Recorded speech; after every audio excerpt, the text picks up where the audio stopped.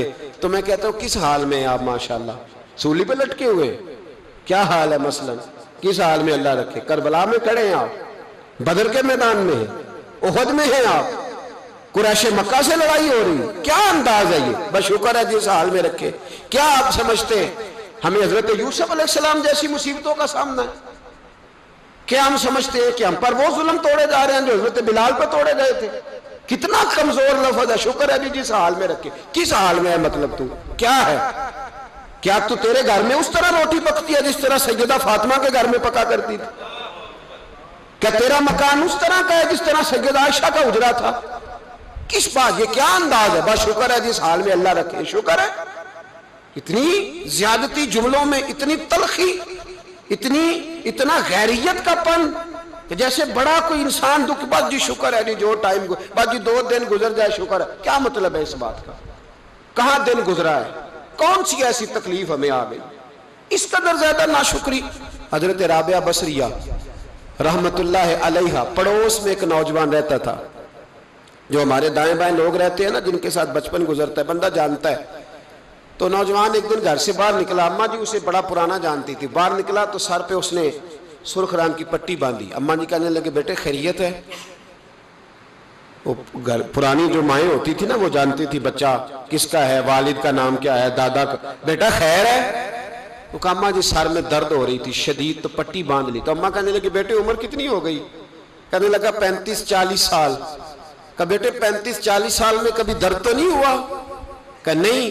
تو اماں جی فرمانے لگے 40 سال اللہ نے صحت دی، تو نے شکر کی ایک پٹی بھی نہیں باندھی، اور آج درد ہوا ہے تو شکوے کی پٹی فوراً ہی باندھ لی ہے تاکہ سارے زمانے کو بتاتا بھی کہ بڑی درد ہے، بڑی درد ہے. 40 سال میں کوئی شکر کی پٹی بھی باندھنی تھی. پتہ چلتا کہ تجھے اللہ تعالیٰ کا شکر بھی تیرے پاس ہے. حضرت جناب عیسیٰ علیہ نبینا علیہ السلام گزر رہے تھے. ایک شخص زمین پہ لیٹا ہے. ذرا غور کرنا میری بات پر.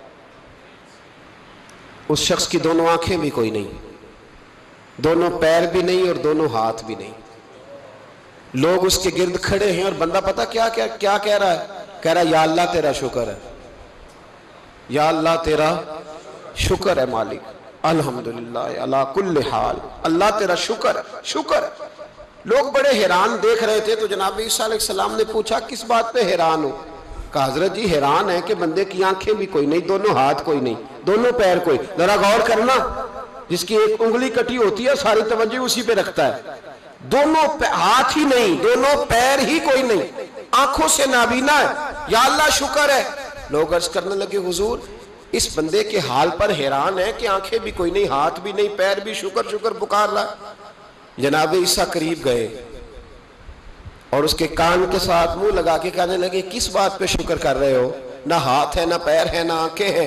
کہنے لگا حضور کوئی حرج نہیں، ہاتھ نہیں، آنکھیں نہیں، پیر نہیں، بیوی نہیں، بچے نہیں، گھر نہیں، پر شکر ہے اللہ تعالیٰ کا، اس نے مجھے ایمان کی دولت عطا فرمائی ہوئی ہے. حضور میں صاحب ایمان ہوں. شکر کی بات نہیں کہ اتنے سارے کافروں میں کلمہ پڑھتا ہوں، اور حضور آپ پوچھ رہے ہیں شکر کس بات کا؟ ان لوگوں کو بتائیں کہ جس کے سرانے اللہ کے نبی جناب عیسیٰ علیہ السلام کھڑے ہو وہ شکر ادا نہ کرے. میں بڑا شکر نہیں کہ میں جناب عیسیٰ کا کلمہ پڑھتا ہوں، میں اللہ تبارک و تعالیٰ پہ ایمان رکھتا ہوں، یہ مقام شکر نہیں. تو بھائی شکر کا مقام ہے. اور دوسرا اخلاق ہے، تیسرا صبر کرنا. کیا کرنا؟ ہمارے ہاں صبر پتہ کیا ہے؟ کسی کے گھر میں کسی کا انتقال ہو گیا تو مہینہ بھر سینہ کو بھی ہوئی معاذ اللہ، عورتوں نے کفریہ جملے بولے، بڑا کچھ کہا، بڑا کچھ. مہینے کے بعد پوچھا کیا حال ہے؟ کہتے صبر آ گیا. یہ صبر نہیں آیا، یہ زخم صحیح ہو گیا ہے. صبر کس کو کہتے ہیں؟ مسلم شریف میں نبی پاک علیہ السلام کا فرمان ہے، فرمایا انما صبرہم عند الصدمۃ الاولی. فرمایا این جب تجھے مصیبت کی خبر پہنچے اس وقت اگر تو صبر کرے پھر تو نے صبر کیا ہے. اس وقت اگر تو کہے انا للہ و انا الیہ راجعون پھر تو صابر ہے. اگر 1.5 مہینے کے بعد 6 مہینے کے بعد صبر نہیں آیا پھر تو زخم صحیح ہو گیا، پھر تو آنسو ہی خشک ہو گئے. صبر این مصیبت کے وقت، این جب مصیبت آئے تو صبر کرنے کا نام صبر ہے. اندر حوصلہ پیدا کرے، صبر پیدا کرے. ہم نے جو اللہ سے نعمتیں لی ہیں وہ پیسے جمع کرا کے نہیں لی معاذ اللہ، اس نے اپنے فضل سے دی ہیں، اور جب چاہتا ہے اپنے کرم سے واپس بھی لے لیتا ہے۔ اپنی زندگی میں حوصلہ پیدا کریں۔ اور ایک بات اور، صوفیاء کرام، اولیاء کرام یہ فرماتے ہیں کہ دکھ انسان کو اللہ کے قریب کرتے ہیں۔ آپ کو نہ بھی سمجھ آئی تو جملہ بڑا مزیدار ہے، میری تربیت کرے گا۔ دکھ انسان کو اللہ کے قریب کرتے، سکھ بندے کو اللہ سے دور کرتے، یاد رکھنا۔ جن کو دکھ کوئی نہیں نہ ہوتا وہ تو بیت اللہ کے غلاف کو پکڑ کے بھی نہیں روتے، جو تڑپ رہے ہوتے ہیں نا، تڑپ رہے ہوتے ہیں، سسکیاں لے رہے ہوتے ہیں، ان کے قریب جا کے پوچھو بابا کیا مسئلہ ہے، تو کہتے ہیں بیٹی سسرال میں دکھی ہے، بیٹا جوان ہے پر بے اولاد ہے۔ دکھ ہے نا جن لوگوں کو، ان کے پاس درد ہے، ان کی آنکھوں میں آنسو ہے، لیکن جو سکھی ہیں ان کا ماحول، ان کے معاملات سخت ہو جاتے۔ حضرت ایوب علی نبینا علیہ الصلوۃ والسلام اللہ کے پیغمبر ہیں، اللہ نے بیٹے بھی دیے، کھیت بھی دیے، بہت زیادہ جانور بھی دیے، بڑی دولت، بڑا کچھ۔ رب آزماتا بھی ہے، اس کا نظام ہے، جتنا کہ اس کے قریب ہوتا ہے اتنا ہی زیادہ آزماتا ہے۔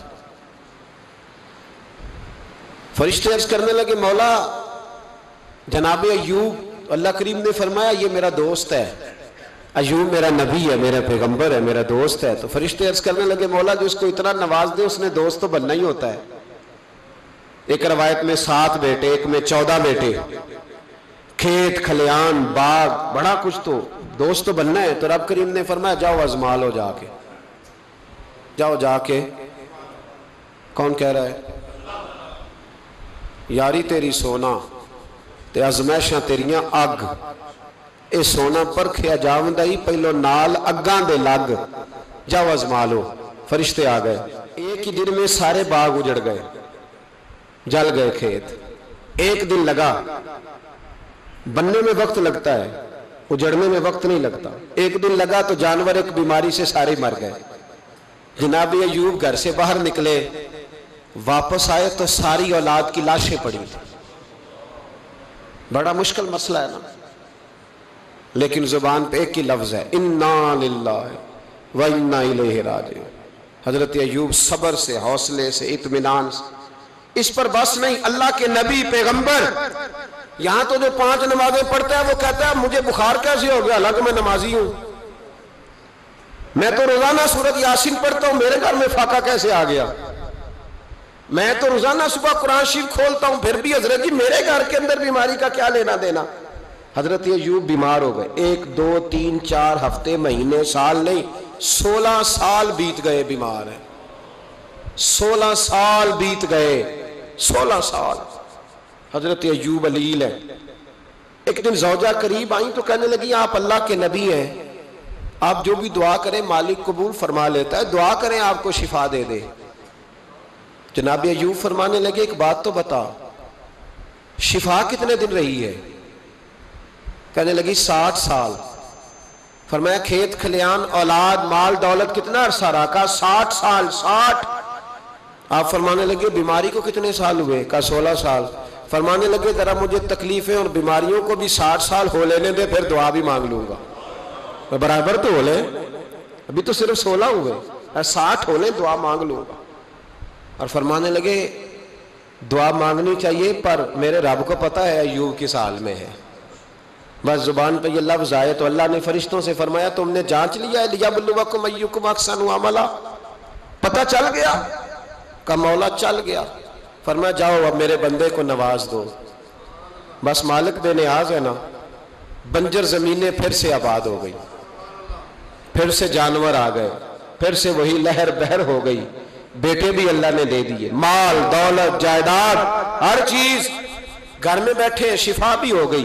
حضرت ایوب کی زوجہ قریب بیٹھی ہے، سکھوں کے دن آ گئے، پوچھنے لگی ایوب ایک مسئلہ پوچھنا ہے، ایک بات ذہن میں آئی، اجازت دے تو دریافت کروں؟ فرمانے لگے پوچھو۔ تو زوجہ عرض کرنے لگی حضور بتلائیے دکھ اچھے کے سکھ، دکھ اچھے کے سکھ۔ تو جناب ایوب فرمانے لگے دن سارے اللہ کے ہیں، دن سارے اللہ، دکھی رکھے تب بھی مہربانی، سکھی رکھے تب بھی فضل اسی کے ہیں۔ پر اگر میرے دل کا حال پوچھے نا تو دکھ بڑے اچھے تھے، بڑے اچھے تھے وہ دکھ۔ کہا حضور دکھ اچھے تھے؟ تو جناب ایوب فرمانے لگے جب میں بیمار تھا تو میرا رب 24 گھنٹے میں ایک دفعہ میرا حال پوچھا کرتا تھا۔ رب پوچھتا تھا ایوب تیرا کیا حال ہے؟ رب پوچھتا تھا، خدا خود میر مجلس بود، اللہ پوچھتا تھا۔ فرماتے ہیں 12 گھنٹے اس مزے میں گزر جاتے تھے کہ میرے رب نے میرا حال پوچھا ہے، 12 گھنٹے اس کیف میں بیت جاتے کہ اللہ نے حال پوچھا ہے۔ اور فرمایا اگلے 12 گھنٹے میں انتظار کرتا رہتا تھا کہ رب دوبارہ کب حال پوچھے گا۔ فرمایا 24 گھنٹے میں ایک دفعہ پوچھتا تھا۔ دوار عمر دراز مانگ کے لائے تھے 4 دن، 2 آرزو میں کٹ گئے، 2 انتظار میں۔ تو فرماتے ہیں بس یہ اس طرح حال گزر جاتا تھا۔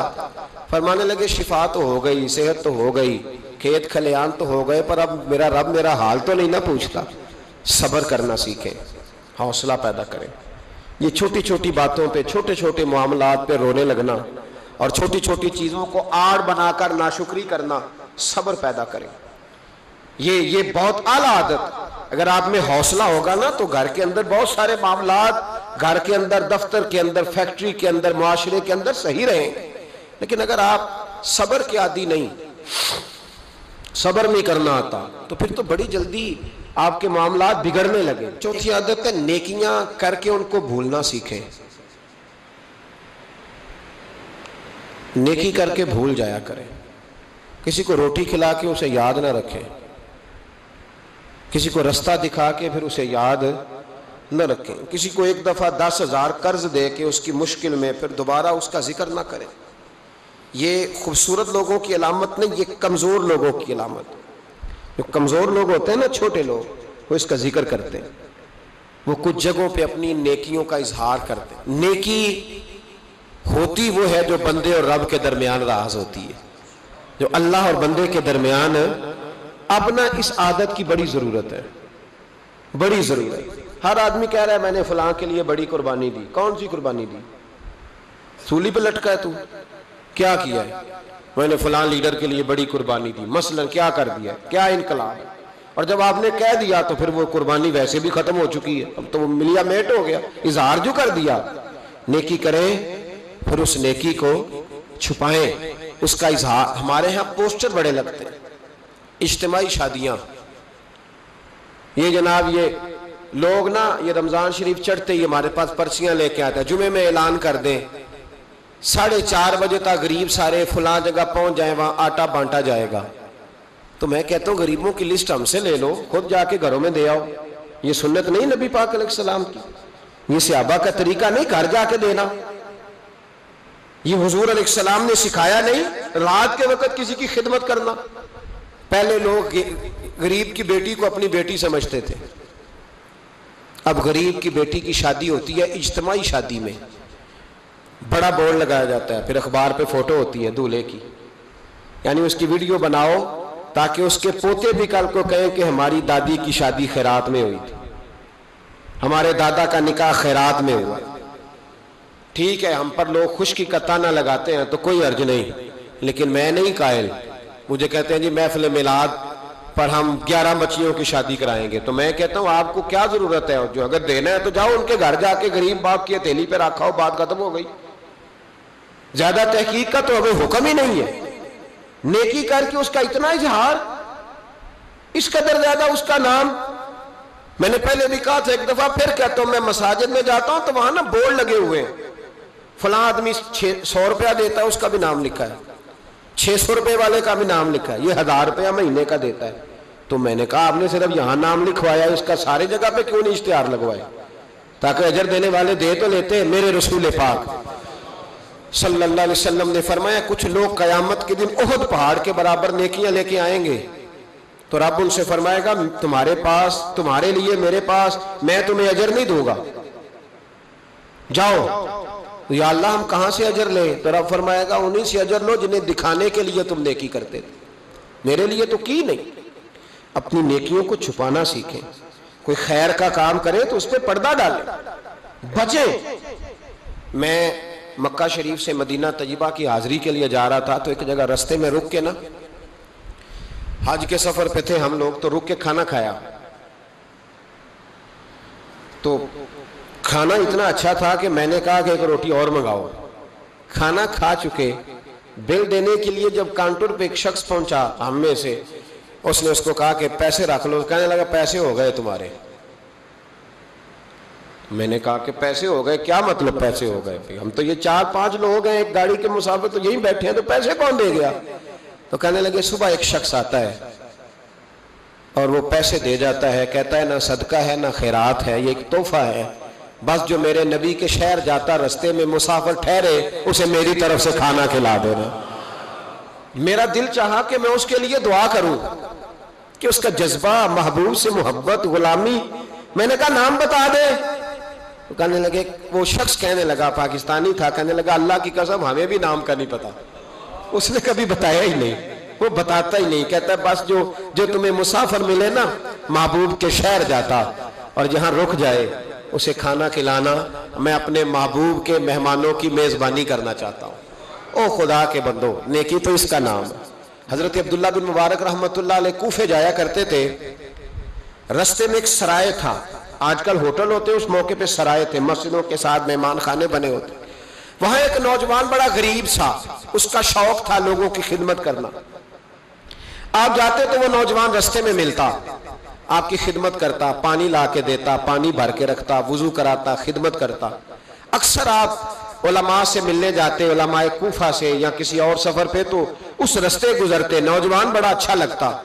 ایک دن آپ تشریف لائے، نوجوان وہاں نہیں تھا۔ آپ نے لوگوں سے پوچھا وہ کہاں ہے؟ کہنے لگے حضور غریب تھا، قرضہ بڑا چڑھ گیا، تو کسی نے مقدمہ کر دیا ہے، کوتوالے شہر گرفتار کر کے لے گیا ہے، اور وہ بڑا ہی پریشان ہے، جس کے پیسے دینے ہیں وہ بڑا سخت ہے، اس نے اسے بڑا تکلیف میں رکھا ہے اور وہ عذاب میں ہے۔ وہ نوجوان کہتے ہیں کہ میں سخت کرب میں تھا، رشتہ دار، دوست، احباب، تال سب کو میں نے پیغام دیے، لیکن کوئی میری مدد کو نہ پہنچا، ساری عمر ہی آٹا گد ہے، میں لکھاں کیتے نہیں پیڑے، اب وقت آیا ہی تے محمد بخشا، کوئی نہیں ہو بیٹھا نیڑے۔ فرماتے میں شدید تکلیف میں تھا، کوئی میرا پرسان حال نہ تھا۔ حضرت عبداللہ بن مبارک کو جب پتا چلا تو چپکے سے گئے، کوتوالے شہر کو کونے میں بلایا، فرمایا اگر میں اس کا قرضہ دے دوں تو آزاد کر دو گے؟ اور تم بھی جانتے ہو اور سارا کوفہ جانتا ہے کہ جان بوجھ کے نہیں دبائے، مجبور ہو گیا ہے، غریب ہے، مہلت مانگ رہا ہے، میں دے دوں تو آزاد کہا حضور آپ دے دیں، کر دیں گے آزاد۔ کہتے پیسے دیے اور دے کے کہنے لگے ایک وعدہ کر، میری زندگی میں کسی کو بتائے گا تو نہیں کہ میں نے دیے؟ کوتوال کہنے لگا حضور زمانہ حیا کرتا ہے تو میں بھی کروں گا نہیں۔ اب اس میں اختلافی چیزیں بھی اس واقعے میں بزرگوں نے لکھی ہیں، کہتے ہیں بتایا، کسی کو بتاؤ گے تو نہیں؟ کہا جناب نہیں بتاؤں گا۔ حضرت عبداللہ بن مبارک رحمت اللہ نے پیسے چکائے، خود سفر پہ چلے گئے، کوتوالے شہر نے آزاد کیا۔ کہا کس نے دیے؟ کہا کوئی نیک تھا جو دے گیا۔ وہ شخص بڑا خوش ہوا، دعائیں دینے لگا، کہتا میں ڈھونڈنے لگا میرا محسن مجھے مل جائے، وہ ملے نہ کبھی مجھے، اس کے ہاتھ چوموں، اس کے پیر چوموں، میں اس کی نوکری کروں، میں تو غلام بے دام بن گیا، کوئی آیا چھڑا کے چلا گیا۔ کہتے میں ڈھونڈنے لگا پر وہ ملتا ہی نہیں، بڑا ڈھونڈا، بڑا تلاش کیا۔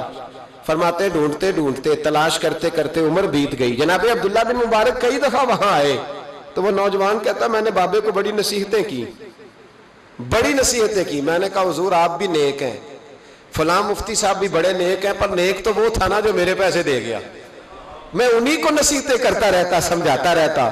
تو کہتے وہ مجھے کہتے دعا کر اللہ مجھے بھی ویسا بنا دے۔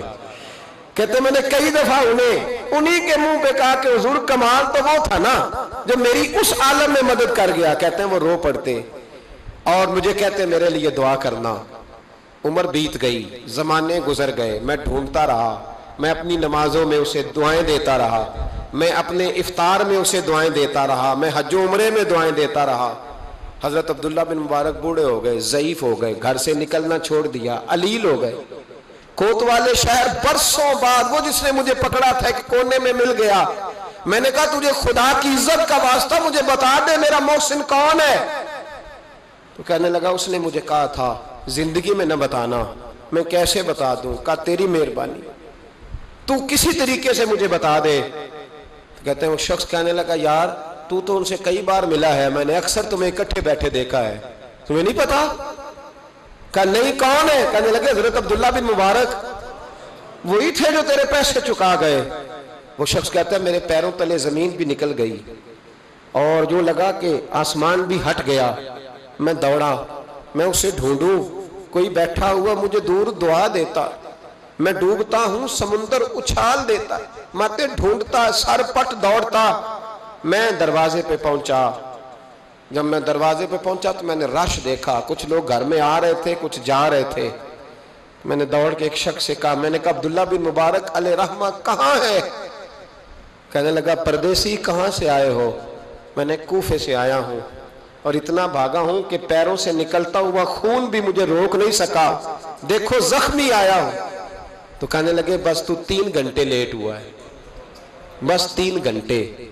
آج صبح کی آذان جب پڑھی ہے نا مؤذن نے تو عبداللہ بن مبارک مسجد میں تھے، جماعت ہوئی تو نماز میں تھے، اور اشراق ہوئی تو نوافل میں تھے، اور پھر وہ گھر آئے ہیں.